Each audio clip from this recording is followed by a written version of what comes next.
আরজিকর ঘটনার প্রতিবাদে গতকাল নবান্ন অভিযানে ছাত্রছাত্রীদের উপর পুলিশ অত্যাচারের প্রতিবাদে আজ 12 ঘন্টা বন্ধের ডাক রাজ্য বিজেপির পক্ষ থেকে। সকাল থেকেই পথে নেমেছে রানাঘাট সাংসদ জগন্নাথ সরকার।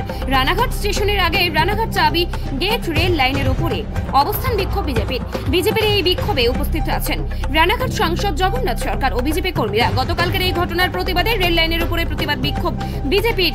রানাঘাট সাংসদ জগন্নাথ সরকারের নেতৃত্বেই চলছে এই বিক্ষোভ। বন্ধের মুখে রেল পরিষেবা। রেল লোকো আপনাদের কতক্ষণ চলবে এবং কি ইস্যুতে তৈরি? এটা আমাদের রেল লোকো নয়, বন্ধের প্রোগ্রাম, তাই রেলটাও একটা পরিষেবা, সেটাও বন্ধের জন্য আমরা রেল বন্ধের জন্য অবস্থান বিক্ষোভ করছি।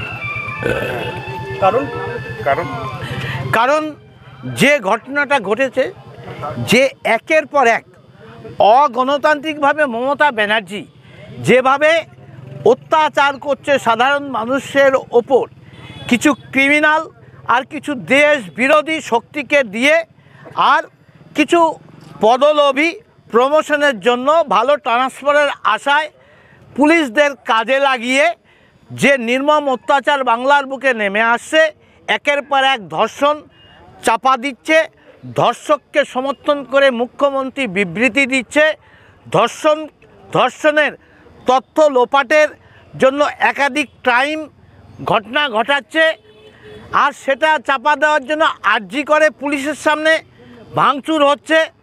তার প্রতিবাদে সাধারণ মানুষ যেভাবে রাস্তায় নেমেছে, কালকে যে আন্দোলন ছিল, ছাত্রদের নেতৃত্বে সাধারণ জনতা যেভাবে আন্দোলন করেছে নবান্ন অভিযান, আর তার ওপর নির্মম অত্যাচার চালানো হয়েছে, ভাঙচুর হয়েছে, কাঁদানো গ্যাস ছাড়া হয়েছে, রবার বুলেট ছাড়া হয়েছে। তাই শান্তিপূর্ণ যে গণতান্ত্রিক আন্দোলনকে সুপ্রিম কোর্টের নির্দেশ থাকা সত্ত্বেও তাদের ওপর কোনো হস্তক্ষেপ করা যাবে না বলে, তবুও সেটাকে পুলিশ বলছে এটা অগণতান্ত্রিক, অবৈধ, অর্থাৎ বৈধতা আছে সুপ্রিম কোর্ট বলে দিচ্ছে।